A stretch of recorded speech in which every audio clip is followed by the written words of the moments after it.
हा सत्संग संत रामपालजी महाराजांचा असून मराठी भाषिक भक्त समाजास सहज समजावे म्हणून हिंदी भाषेतून मराठी भाषेत रूपांतरित करण्यात आलेले आहे. एकदा श्रीलंकेमध्ये एक चंद्रविजय नावाचा भाट राहत होता. त्याच्या कुटुंबात सगळे मिळून 16 सदस्य होते. मुले, सुना, मुलं, मुली सगळे मिळून 16 सदस्य होते. हे पुण्यात्म्यांनो, एक पिता एक माता आपल्या मुलांच्या साठी किती दुःखी होतात. एखादं मूलही कष्टात असेल तर त्यांना चिंतेनं झोप लागत नाही. आणि आम्ही ज्या पित्याची संतान आहोत, पूर्ण पृथ्वी, सगळं विश्व, पूर्ण ब्रह्मांड, मुंगीपासून हत्तीपर्यंत, आपण सगळे त्या कबीर भगवंताची, त्या अमर पुरुषाची मुले आहोत. आता आपण इथे किती दुःखी आहोत. आपण तर बालक आहोत, ठाऊक नाही. लहान मुलाला कितीही लागलं तरी तो त्याला कष्ट समजत नाही, रडतो नक्की, आणि तरीही चूक करायला मागे पुढे पाहत नाही, कारण त्याला ज्ञानच तेवढं आहे. तर तो परमात्मा किती दयाळू आहे. आपल्या प्रिय आत्म्यांना शरणमध्ये घेण्यासाठी त्या चंद्रविजय भाटाच्या घरापासून थोड्याच अंतरावर रस्त्यावर, जिथे तो सकाळी फ्रेश होण्यासाठी जात असे, तिथं एका झाडाखाली बसले भगवान. एका साधूचं रूप घेऊन बसले. ऋषीरूपात राहतच होते. आणि पुण्यात्मा जे असतात, भगवंतावर श्रद्धा ठेवणारे, त्यांना उद्देशून भगवंत म्हणतात, साधु दर्शन राम का और मुख पर बसे सुहाग, दर्श उन्हीं को होत हैं जिनके पूर्ण भाग. कबीरा दर्शन संत के परमात्मा आवे याद, और लेखे में वाहे घड़ी बाकी का समय बाद. व्यर्थ. आता संत ऋषींचं दर्शन घडलं. चंद्रविजय भाटाने प्रणाम केला. प्रणाम करून आधी पुढे गेला, थोडं फिरून आला. येतावेळीच म्हणाला, भगवान, दासाची झोपडी जवळच आहे, दर्शन द्या दाता. आता तर ते त्यासाठीच गेले होते. करे करावे साइया मन में लहर उठा, दादू से दरजीव के आ बगल हो जा. परमात्मा म्हणाले, चल बाबा. आले त्यांच्या घरी. तिथं थोडा वेळ डिस्कस केलं. त्यांची आपसात चर्चा झाली. परमात्म्याकडून ज्ञान ऐकलं त्याने आणि म्हणाला की भगवन, काही चर्चा ऐकवा. तर परमात्म्याने सारी कथा कहाणी त्या सृष्टीरचनेची सांगितली, खूप ज्ञान दिलं. तर तो खूप प्रभावित झाला. म्हणू लागला, भगवन, दासाची झोपडी जवळच आहे, तिथे चला, आणि तिथं आपली आणखी लेकरं आहेत, तीही आपल्या ज्ञानाचा लाभ घेतील. परमात्मा त्याच उद्देशानं गेले होते. गेले घरी. त्यांना वेगळी जागा दिली, आसन दिलं, स्वच्छ कपडे अंथरले आणि मग सत्संग ऐकवला. आता त्यावेळी तर फक्त एकाच व्यक्तीने नाव घेतलं, चंद्रविजयने. बाकी परिवारातले म्हणू लागले, छे छे, आम्हाला यांचं म्हणणं पटत नाही. हे तर भगवान शंकरांपेक्षाही श्रेष्ठ समजतायत. कारण श्रीलंकेचा राजा रावण हा भगवान शंकराव्यतिरिक्त कोणाचीच पूजा करीत नव्हता. आणि त्याचं पाहून श्रीलंकेत सगळे शिवाचेच पुजारी बनले. तर ह्या गोष्टी त्यांच्या स्वीकारल्या गेल्या नाहीत. मग ते निघून गेले भगवान तिथून. त्यानंतर चंद्रविजय भाटने आपल्या पूर्ण परिवाराला बसवून खूप चांगल्या तऱ्हेने समजावलं. त्या सगळ्यांना ते पटलं.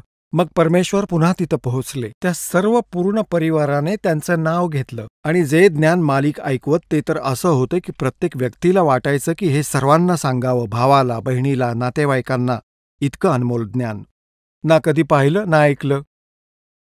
आता पुण्यात्म्यांनो, हा जो चंद्रविजय भाट होता तो रावणाकडे जात असे. त्याला चुटकुले, विनोद वगैरे ऐकवत असे, त्याची महती गात असे. आणि हे भाट लोक त्यांचं एक मनोरंजन करत असत. आणि तिकडे त्याची पत्नी जी होती, ती कर्मवती नाव होतं तिचं, ती जात होती रावणाची पत्नी मंदोदरी हिच्याकडे. तिला चुटकुले ऐकवत असे, चांगले वाईट. ही मनाची एक सवय असते. हे रामाची कथा कमी आणि कामाच्या कथा जास्त ऐकण्यात रस घेतं, सेक्सच्या. तर प्रथम ती बकवास ऐकवत असे. त्यावर मंदोदरीसुद्धा हसत असे, विनोद ऐकून खिदळत असे, चुटकुले ऐकून ऐकून. तर मग त्या कर्मवतीला, चंद्रविजय भाटाच्या पत्नीला, त्या बेटी भगिनीला परमात्म्याचं ज्ञान झालं. सगळी बकवास बंद झाली. म्हणतात, दोन चतुर्दश ढूंढियो परम स्नेही साध, जिन मिलते सुख उपजय मिटते कोट उपहाद. हे बरळणं बंद होतं सगळ्या जीवांचं. तर तिथे आता ती कर्मवती आधी तसल्याच गोष्टी ऐकवत असे. नंतर जेव्हा मंदोदरीला वेळ असेल तिला बसवून म्हणायची की महाराणी, आमच्या घरी महाराज येतात, आमचे गुरुजी, त्यांनी खूप ज्ञान दिलं, तुमची आज्ञा असेल तर तुम्हाला ऐकू एक कथा? ऐकवू? मंदोदरीचा देवावर विश्वास होता. तर त्या मंदोदरीला जेव्हा कथा ऐकवल्या परमात्म्याकडून ऐकलेल्या ज्ञानाच्या, मंदोदरी म्हणू लागली की कर्मवती, तू तर फाटक्या तोंडाची होतीस. तुझं हे पात्र तर नुसतं शेणाने भरलेलं होतं, त्याचा वास येत होता, त्यात हे अमृत कोणी ओतलं? तू या अशा गोष्टी ऐकल्यास कुठे, ज्यांना कधी पाहिल्या ना ऐकल्या?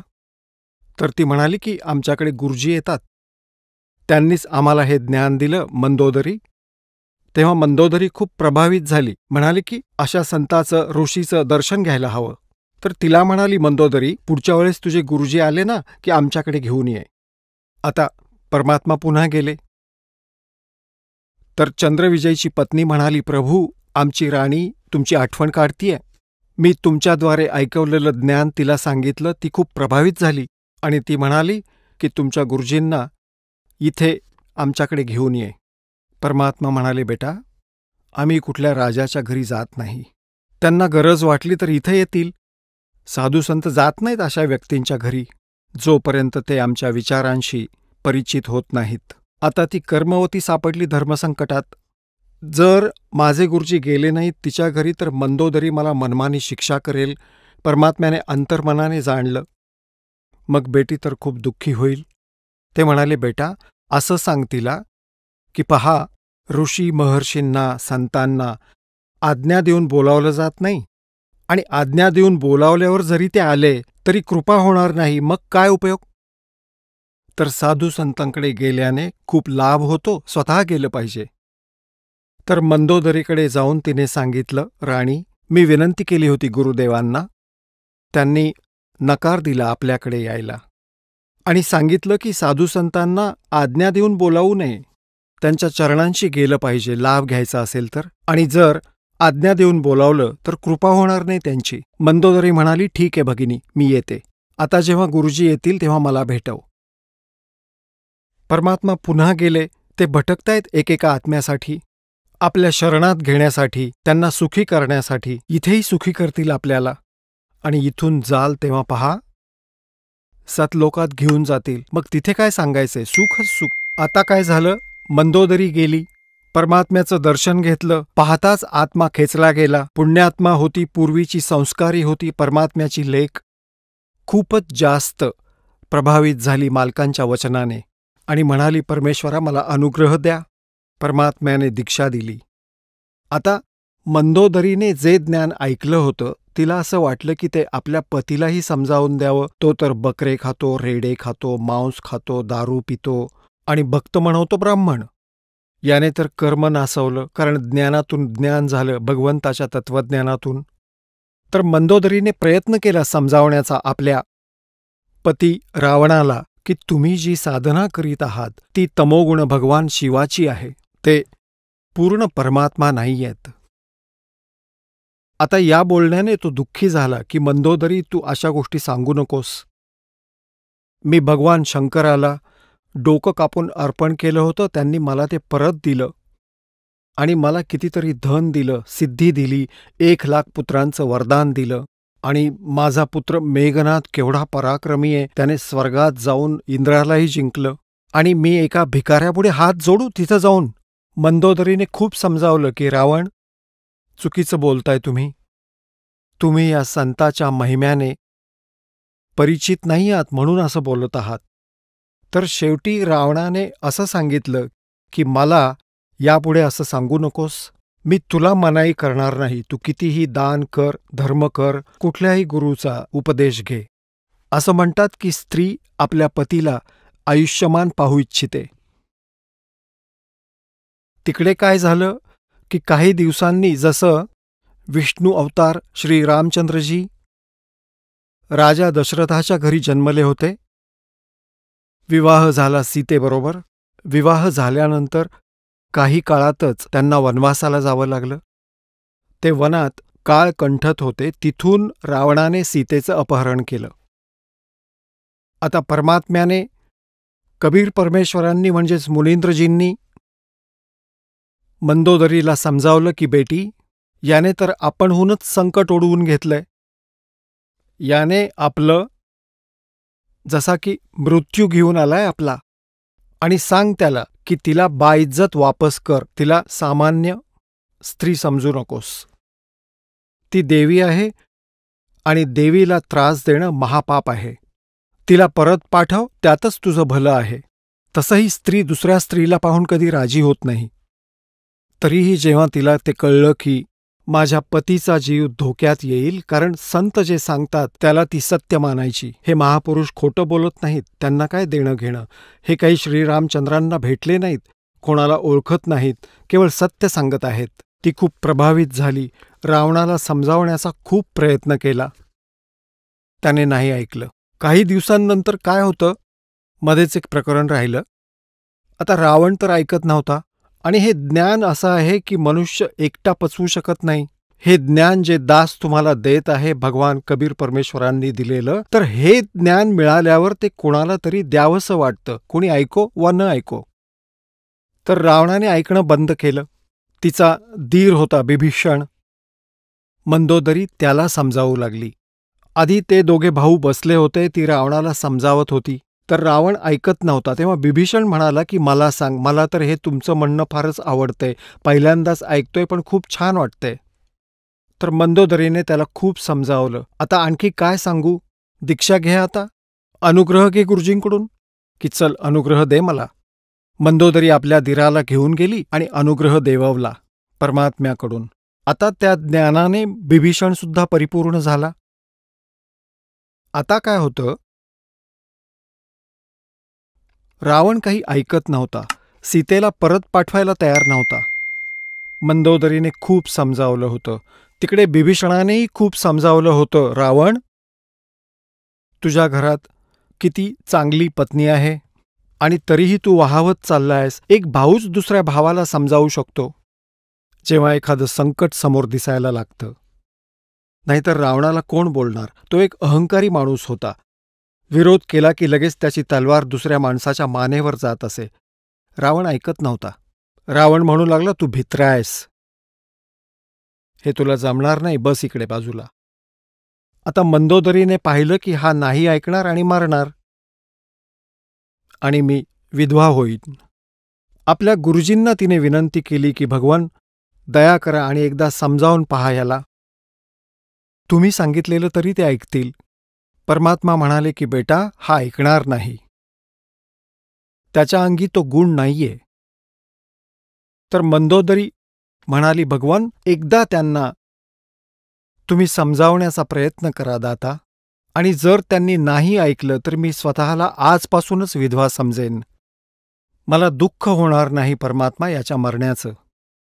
परमात्म्याने विचार केला, एवढी चांगली मुलगी, आता हा जुगाड जमवून ठेवलाय काळाने आमच्या, किती नालायक, एक नंबरचा दुष्ट माणूस तो रावण. म्हणतात की 100 रेड्यांचं मांस त्याच्यासाठी शिजत असे एका दिवसाला, आणि एकावेळी 100 घडे भरून दारू पित असे. आता पुण्यात्म्यांनो, हे आपल्याला खरं वाटत नाही, कारण 100 रेड्यांचं मांस एक माणूस कसा खाईल. कारण आपल्याला त्यांच्या शरीराचा अंदाज नाही, त्यांच्या उंचीचा अंदाज नाही, त्यांच्या आहाराचा अंदाज नाही. पण आम्ही मात्र पाहिली आहेत. हे 61वं वर्ष चालू आहे दासाचं. जेव्हा आम्ही लहान लहान होतो, आम्ही अशी तगडी तगडी माणसं पाहिली आहेत, उगाच नाही सांगत आहे. 32 लाडू खात असत एक जण, 32, आणि आता 32 माणसं खातात 32 लाडू आजच्या दिवसात, आणि तरी त्यांचं पोट बिघडतं. आणि एक एक चरवी खीर खात असत हे ब्राह्मण, आम्ही पाहिलेत, म्हणजे 5-5 किलो, आणि आता एक वाटीही संपत नाही. तर ह्या गोष्टी आता विसरा. सांगण्याचा भावार्थ असा की जो रोज इतकी कुकर्म करतो त्याच्या डोक्यात कशा शिरणार या गोष्टी. तर परमात्म्याने विचार केला की बेटी, याची बंदगी किंवा याची कमजोरीच याला मारेल. तर परमात्मा म्हणाले की ठीक आहे बेटी, मी एकदा जाऊन परत प्रयत्न करतो, तुझी भगवंतावरची श्रद्धा मोडू नये म्हणून. आता रावणाची सभा भरली होती. जेव्हा त्याची सभा भरत असे तेव्हा रावणाचा सक्त आदेश असे की बाहेरून चिमणीसुद्धा आत येता कामा नये. अशावेळी परमात्मा तिथे जाऊन प्रकट झाले, पहारेकऱ्यांसमोर उभे राहिले, म्हणाले की राजाला निरोप द्या की ऋषी मुनींद्र आले आहेत. ते आपणास भेटू इच्छितात, काही आपल्याला उपदेश करू इच्छितात. तर ते पहारेकरी म्हणू लागले की महाराजजी, आम्हाला क्षमा करा. इथून आज कोणी जाऊ नाही शकत. आतला आदेश बाहेर जाऊ शकतो, पण बाहेरचा आदेश आत नाही जाऊ शकत. आमचा राजा खूप खतरनाक आहे, शिरच्छेद करेल. परमात्मा तिथून अंतर्धान पावले आणि जिथे रावण बसला होता उंच व्यासपीठावर आणि खाली त्याचे बसले होते सगळे सल्लागार खुर्च्यांवर, तिथून थोड्या अंतरावरून आत येताना पाहिलं. ऋषींना बघून एकदम चकित झाले की हा माणूस आत कसा आला. आमची तर गुप्त सभा सुरू होती. तर त्याने मागचा पुढचा विचार न करता ती तलवार उपसली की तू आत आलाच कसा. आता त्याने रागाने 70 वार केले होते परमात्म्यावर मारण्यासाठी, आणि कबीर परमेश्वरांच्या म्हणजे मुनींद्रजींच्या हातात फक्त एक खराट्याची काडी होती. जो झाडू असतो त्याची एक काडी हातात धरली होती परमात्म्याने, आणि जेव्हा ते तलवारीचा वार करत तेव्हा ते काडीने अडवत. त्या काडीचा असा काही आवाज येई की जशी लोखंडाच्या खांबावर आपटत असावी, खंड खंड. आता जेव्हा 70 वेळा अंधाधुंद वार केले,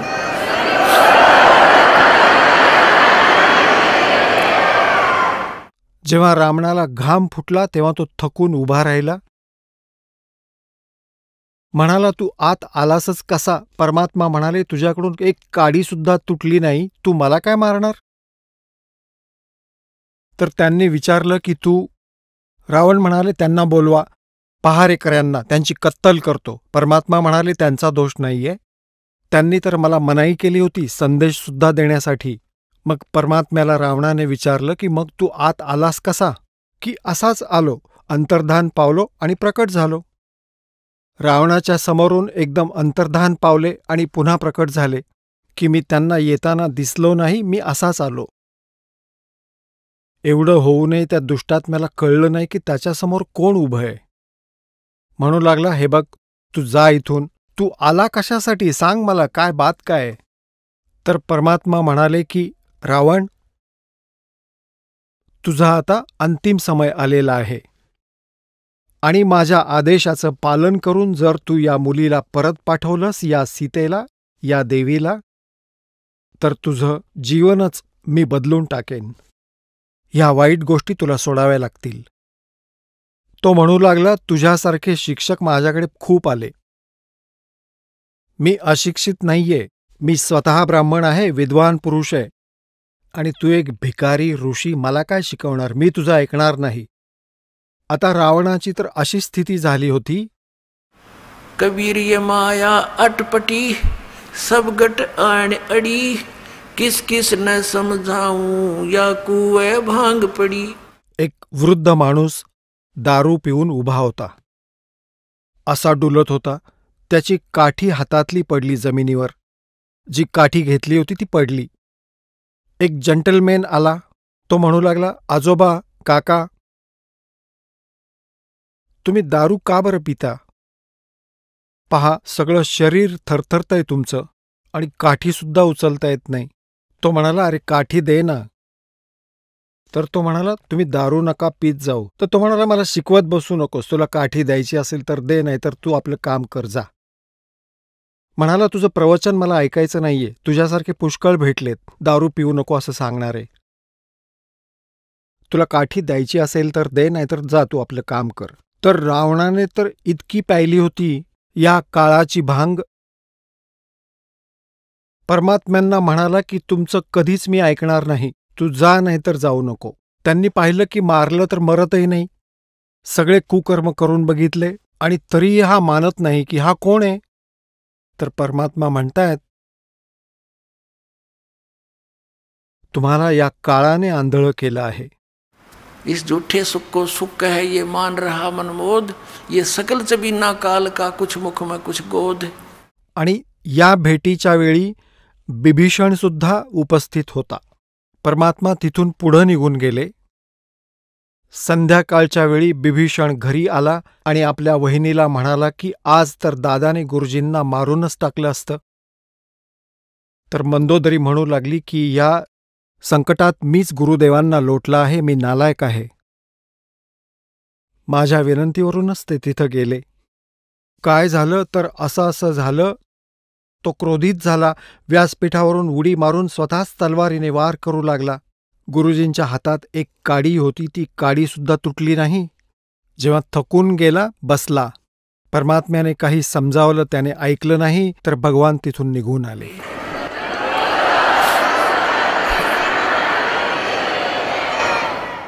हे पुण्यात्म्यांनो, आपला पिता आहे त्याला जर आपण ओळखतच नाही, तो आपल्यासाठी दुःख सहन करतोय, एकेका जीवाला समजवण्यासाठी, ज्ञान देण्यासाठी भटकत आहे, आपल्या शरणात घेऊन इथंही सुखी करण्यासाठी, आणि आपण त्यांची पूजा करतोय जे आपल्याला ना सुख देऊ शकत ना दुःख देऊ शकत. कारण देवता आहेत हे ब्रह्मा विष्णू महेश, ते आपल्या प्रारब्धालाही बदलू शकत नाहीत आणि हे दुःख देऊ शकत नाहीत, कारण हे देवता आहेत, चांगले आत्मा आहेत. तर आपण त्यांची पूजा करतो.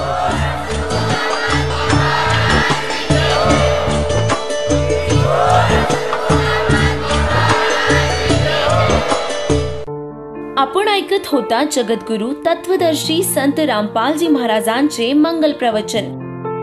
निशुल्क नामदीक्षा प्राप्त करण्यासाठी आणि अधिक माहितीसाठी संपर्क करा 7030303951 7030303952.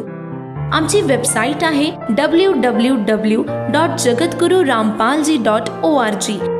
सर्व पवित्र धर्मांच्या पवित्र शास्त्रांवर आधारित प्रमाणित अनमोल पुस्तक ज्ञानगंगा किंवा जगण्याचा मार्ग यापैकी कोणतेही एक पुस्तक निशुल्क मागविण्यासाठी आम्हाला आपले पूर्ण नाव, पूर्ण पत्ता, पिनकोड सहित आणि फोन नंबर लिहून 7030303951 7030303952 या नंबरावर SMS करू शकता किंवा आम्हाला 7030303950 या नंबरावर WhatsApp देखील